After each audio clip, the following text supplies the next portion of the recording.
শেষে এসব ছবি। বুড়ির মাথা, আমাকে বুড়ি বললো।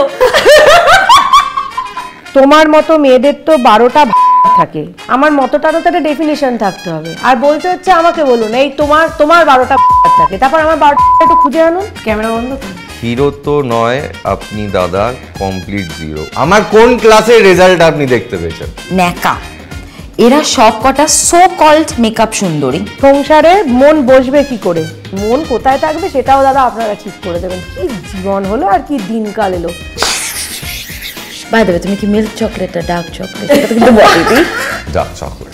কি করছি, কতটা সংসার করছি, ডালের মধ্যে কি ফোড়ন দিলাম, সব দেখাতে হবে এদের সবাইকে। একটা অকম্মার ঢেকি হয়ে রয়েছে, সবাই কি কমের ঢেকি হবে? কেউ কেউ তো অকম্মার ঢেকিও হবে দাদা। বড্ড বাচাল মহিলা তুমি, সভ্যতার লেশ মাত্র নেই। ডোন্ট আনসার, আইল আনসার দিস। ধুয়ে দিতে হবে, শিলে বেটে পোস্ত বাটার মতো বেটে দিতে হবে। কিন্তু আমার ঘামতে আরম্ভ করে এই প্রশ্ন। মেয়েদের বুদ্ধি হাঁটু দেবে, তোর বুদ্ধি কোথায়? বড্ড বেশি ঝগড়ুটে, হ্যাঁ প্রাউডলি সো। উত্তর দেওয়ার সুযোগ আসে না। এসছে ভাই, থ্যাংক ইউ হয়েছে, থ্যাংক ইউ হয়েছে। আবার সকালবেলা উঠে তারপরে বেরোনো যাওয়া। একটা বছর। হ্যাঁ, একদম ছোট থাকতে থাকতে তখন একটু চাপ। আচ্ছা বাই দ্য ওয়ে, তোমার কি হয়েছে বলো তো? আমরা সবাই গল্প করছি, খাওয়া দাওয়া করছি, তুমি এরকম চুপচাপ কেন? কথা বলো। আরে কিছু না, বাদ। কিরকম এটা লাগছে না শুরু থেকে?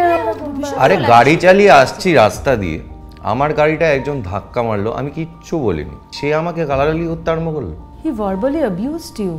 Yeah, of course. And verbal abuse is something যেটা মেনে নেওয়া যায় না। না, সেটা আমাদের কারোরই টলারেট করা উচিত না। শুনে খুব খারাপ লাগলো জিনিসটা, বাট আজ তোমাদেরকে যে সেগমেন্টের জন্য আমরা ডেকেছি সেটা কিছুটা হলেও ভার্বাল অ্যাবিউজ বা কথার উপর বেসড। আমরা অনেকে হয়তো লজ্জা পাই এগুলো নিয়ে কথা বলতে, বাট আশা করি তোমরা এই নোংরা অপবাদ আর অপমানগুলোর কিছু সঠিক উত্তর দেবে। Let's go. আজ তোমাদের এমন কিছু কমেন্ট শোনাবো যেগুলো তোমাদের সোশ্যাল মিডিয়া পেজে তোমাদের সোশ্যাল মিডিয়া ফলোয়ার্সরা তোমাদেরকে উদ্দেশ্য করে লিখেছে। বলতে পারো এসব জিনিস নিয়ে মানুষ আসলে কালচার করে, আর কমেন্টগুলো পজিটিভের থেকে বেশি নেগেটিভই বেশি। সো চলো দেখি এবার তোমরা এই কমেন্টগুলোর কি উত্তর দাও।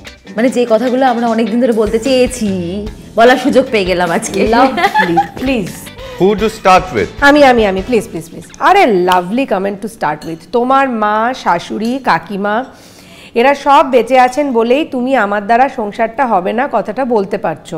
সংসার করার ডেফিনেশন হয় যেমনই হোক না কেন, আমি আমার মতো করে চলছি, তাতে কারো কিছু অসুবিধা হচ্ছে? মানে আমার সংসারের যারা যারা আছে তাদের খুব একটা অসুবিধা হচ্ছে না, মিলেমিশে সুন্দর আছি, 12টা বছর কেটে গেল বিয়ের পরে, অসুবিধা কিছুই নেই। পরেরটায় যাই। Brilliant answer. পরেরটা শোন। শ্রাগিং অ্যাওয়ে ফ্রম রেসপন্সিবিলিটিস ব্যাপারটা তোমাদের থেকেই শিখতে হয়। আলাদাই জীবন তোমাদের, দ্যাট ইজ ট্রু দাদা, আলাদাই। আর রেসপন্সিবিলিটি ব্যাপারটা নিয়ে একটু বলি। রেসপন্সিবিলিটি আমার বাড়িটা আমি নিজেই করেছি, জানি না কেউ তো রেসপন্সিবিলিটি নিল না। তারপরে এই যে বেড়াতে ফেরাতে যাই, একটা 3 বছরের ছেলে আছে, কেউ রেসপন্সিবিলিটি নিল না দাদা। তাই যেটুকু ঝেড়ে ফেলার ঝেড়ে ফেলবো, আগামী দিনে আরো বেশি করে ঝেড়ে ফেলার চেষ্টা করবো। যেটুকু নেওয়ার মনে করো আমি অবশ্যই নেব। পরেরটায় যাই।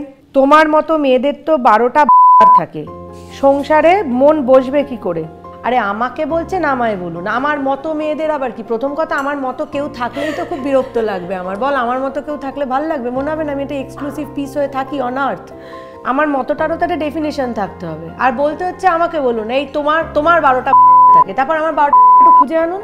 আমারও তো দেখি তাহলে কেমন কেমন আছে, সব এক একটা কি স্যাম্পেল। আপনাদের মতো 2-1টা থাকতে পারে, আবার দেখি একটু সেরকম পাই কিনা। সংসারে মন বসবে কি করে, মন কোথায় থাকবে সেটাও দাদা আপনারা ঠিক করে দেবেন। কি জীবন হলো আর কি দিনকাল এলো।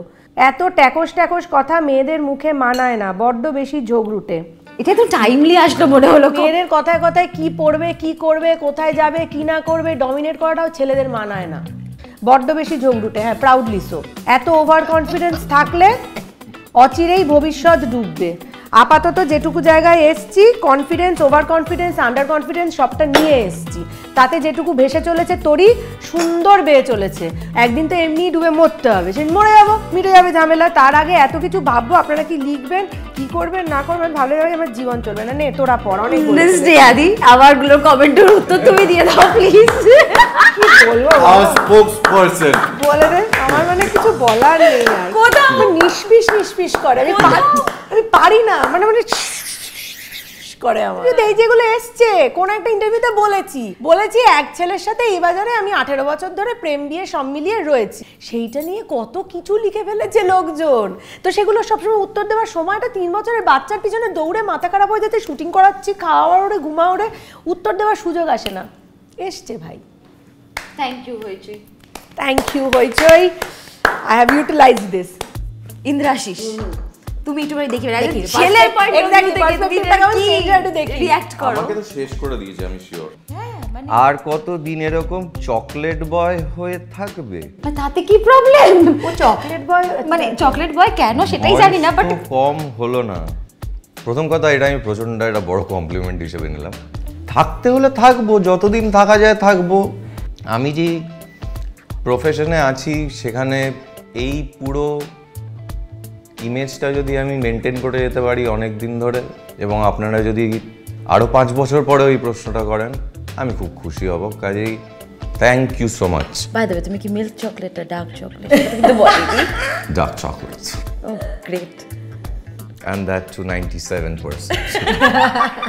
আমাদের রিপোর্টারগুলোর কি হাল হয়েছে, এদের দেখেও লুক করছে। ডিসগাস্টিং। আমি মনে করি আমি 15 বছর ধরে কাজ করছি এবং যথেষ্ট পরিশ্রম করে কাজ করে এইটুকুই অর্জন করেছি। এবার তারা লুক করছে, আপনাদের ডিসগাস্টিং লাগছে, এটা না আপনারা দুজনে বুঝে নিন। এর মধ্যে আমি নেই, আর লুক দেওয়াটা সত্যি আমার কাজের মধ্যে পড়ে। Thank you so much. আচ্ছা, আপনি কি সাউথে কাজ করতেন আগে? আপনাকে দেখে কিরম মাল্লু অ্যাক্টর ভাইবস পাই, কিছু মনে করবেন না। ঠিক আছে, মনে করলাম না, ভালোই। আমি বলছি আমি প্রচন্ড খুশি হলাম আমি এই কথাটা শুনে। এই অ্যাসপিরেশনটা কিন্তু আমার অনেক দিন আগে থেকে ছিল। আপনারা যারা এই প্রশ্নটা আমাকে করলেন, আমি তো এখনো করে উঠতে পারিনি, তো প্লিজ প্রে ফর মি, যাতে you can watch me there doing some good work. Thank you so much. Hero তো নয় আপনি দাদা, কমপ্লিট জিরো। উফ, আমার কোন ক্লাসের রেজাল্ট আপনি দেখতে পেয়েছেন? একটা প্রজেক্ট আছে, করবেন? হ্যাঁ, I am very open about it. কারণ অনেকে এটা অ্যাড্রেস এখনও করে না। সেটা হলো, আমাদের যেরকম শারীরিক রোগ হয় সেরকম মানসিক রোগ হয়, and I am going through therapy. আপনার নেওয়া দরকার। মারাত্মক বেশি ঘ্যাম, বাবা সত্যি আমার ঘ্যাম ব্যাপারটা একেবারেই নেই, বরং উল্টোটা আছে। আমি সবার সঙ্গে মিলে চলতে পারি, কিন্তু সেই বিশ্লেষণ আমি আপনাকে দিতে চাই না। তবে এইটুকু বলতে পারি, আমাকে স্ক্রিনে দেখেই আপনি এই কমেন্টটি করেছেন, আমি এটা খুব পজিটিভলি নিলাম। আমরা সবাই অনেক বড় হতে পারি জানো, উইথ আওয়ার ঘ্যাম চ্যাক পার্সোনালিটিস। এদের পিছনেও মেয়েরা নাকি ছুটে বেড়ায়। সত্যি মেয়েদের বুদ্ধি যে হাঁটুতে কেন বলে এখন বুঝি। আমার আপনার জন্য নীরবতা পালন করতে ইচ্ছে হচ্ছে। আপনাকে যদি খুঁজে পাওয়া যায়, আপনাকে আর খুঁজে পাওয়া যাবে না। 2024-এ দাঁড়িয়ে আপনি যে মন্তব্যটি করেছেন, অকথ্য এবং অসভ্য কথা আপনি বলেছেন। আমি জানি না আপনি বাড়ির সবার সঙ্গে কীরকম ব্যবহার করেন, বা তাদেরকেও এরকম বলেন কি না, বা তাদের প্রতিও আপনার এরকম আচরণ কি না। করে থাকলে তাদের দুর্ভাগ্য। আপনারা এবার বড় হন। সোশ্যাল মিডিয়া আছে বলে সেখানে আপনি যা খুশি লিখে যাবেন তার কোনো মানে হতে পারে না। আপনার রুচিকে আমি ধিক্কার জানাই। আমি একটা লাইন অ্যাড করব, মেয়েদের বুদ্ধিটা হাঁটুতেই থাকে, আপনারা ধরেই নিয়েছেন, তাহলে ছেলেদেরও তো নিশ্চয়টা কোনো নির্দিষ্ট গোটা মাথা থেকে পায়ের মধ্যে জায়গা থাকবে যেখানে বুদ্ধিটা থাকে। সেটাও তো তাহলে আমরা একটা জেনারেলাইজড কমেন্ট করতে পারি। এই আমাকে একটা প্রশ্ন করেছিলেন না, যে মেয়েদের মুখে এত ট্যাকস কথা মানায় না, ছেলেদের যদি খুঁজে বার করতে পারেন কোন জায়গাটায় বুদ্ধি থাকে, সেইখানেতে বুদ্ধিটা থাকাটাও মানায় না। যেখানে থাকার সেখানেই রাখার চেষ্টা করুন। Thank you. Okay, my turn. এইবার ব্যাপারটা হচ্ছে, আমার যেটা মনে হচ্ছে যে আমাদের এই এতগুলো কমেন্টের মধ্যে মোটামুটি যা যা বলার ছিল, মনের কথা সব আমরা বলে দিই। না না, তোমাকে তো আরো বেশি বলা, মানে তুমি দাঁড়াও। সেটা নিশ্চয়ই দেখবো। কিছু কমেন্টস যেহেতু হইচই টিম আমাদের জন্য শর্টলিস্ট করে দিয়েছে, সেগুলো নিশ্চয়ই পড়বো। তবে আমি যে পলিসিটা লাইফে মেনটেন করার চেষ্টা করি আমার পার্সোনাল জীবনে, সোশ্যাল মিডিয়াতে, সেটা হচ্ছে প্রচুর নেগেটিভ কমেন্টস আসে যেগুলো আমি দেখি না, এবং ভালো কমেন্টগুলো দেখি। এবং আমার মনে হয় যে আই এম রিয়েলি ব্লেসড যে এই সুযোগটা আমি পেয়েছি জীবনে, যে আমার হয়ে লড়াই করার জন্য অনেকে রয়েছেন। থ্যাংক ইউ তোমাদের প্রত্যেককে। এই ভিডিওটার মাধ্যমে সেটা জানাতে চাই। উনি নাকি নিজেকে মেনটেন করেন, ন্যাকা। এরা সব কটা সো কল্ড মেকআপ সুন্দরী, আর কিছু না। মেকআপ করাটা একটা আর্ট, মানে আজকে স্পেশালি সোশ্যাল মিডিয়ার সময় এতগুলো চ্যানেল রয়েছে, এত মেকআপ আর্টিস্ট রয়েছে, এবং যারা যত ভালো কাজ করছে, ইউনিক কাজ করছে, তাদের তত নাম বাড়ছে। সো সেখানে আমার মনে হয় আমি ব্লেসড অলসো যে আমি দারুণ কিছু মানুষদের সাথে, দারুণ টিমের সাথে কাজ করার সুযোগ পাচ্ছি। সো ইয়েস, আমি একদম মেকআপ করা সুন্দরী, এবং এই মেকআপগুলো যারা করেছেন তারা অসম্ভব গুণী শিল্পীরা। তো থ্যাংক ইউ, তাদের হয়ে আমি বলে দিলাম থ্যাংক ইউ। বড্ড বাচাল মহিলা তুমি, মেকি হাসি, সভ্যতার লেশমাত্র নেই। তাহলে আমার কি বলবে? এটা অন্য কোনো প্রিয়াঙ্কার হ্যান্ডেল। বাচাল বললেন, থ্যাংক ইউ সো মাচ। মানে আমি যদি আপনার যদি আমাকে বাচাল মনে হয়ে থাকে তাহলে এটা আমার জন্য দারুণ কমপ্লিমেন্ট। আমি পেরেছি, একজনকে তো ভাবাতে পেরেছি অ্যাটলিস্ট, গ্রেট। যত বয়স বাড়ছে ভীমরতি ধরছে, একটু বয়স অনুযায়ী কাজকর্ম করো। বাড়িতে একটা বাচ্চা আছে, সেটা মাথায় রেখো। আমারই তো বাচ্চা। মাম্মা সরি। আমার বাচ্চাটা তো কত বয়স হলো সহজে? 10। আপনি 10 বছর ধরে আপনি মাথায় রেখে বড় করলেন ওকে? তোমার বয়সে আমার মনে হচ্ছে তুমি একটা আশ্রমে গিয়ে অলরেডি, মানে সেটার জন্য তো আরেকটু বয়স বাড়তে হবে। আমি এখনই আশ্রমে গিয়ে কি করব? না, উনি হয়তো ওই ব্যাপারটা, বাড়িতে একটা বাচ্চা রয়েছে। সো আমার বাচ্চা এটাই যে দেখছে যে তার মা কাজ করে, তার কাছে তার কাজটা ইম্পর্টেন্ট, এবং সে কাজ এবং পার্সোনাল লাইফ, সংসার, সে সব কিছু সুন্দরভাবে নিজের মতো করে ব্যালেন্স করে চালানোর চেষ্টা করছে। আমার মনে হয় এইটা ওর দেখাটা এবং শেখাটা বেশি গুরুত্বপূর্ণ।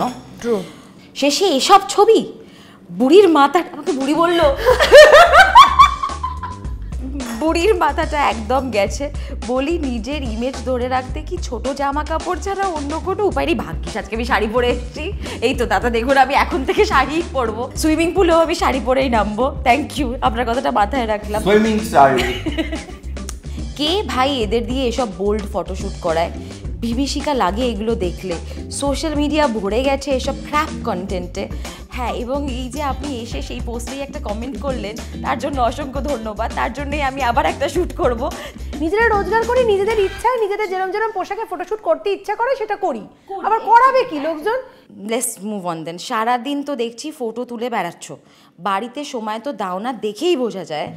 পারো কি করে এভাবে স্বাধীন চেতা হয়ে থাকতে?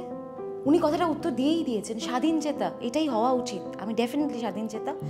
আমার বাচ্চা রয়েছে, আমার বাচ্চাকে আমি আমার মতন করে মানুষ করার চেষ্টা করছি।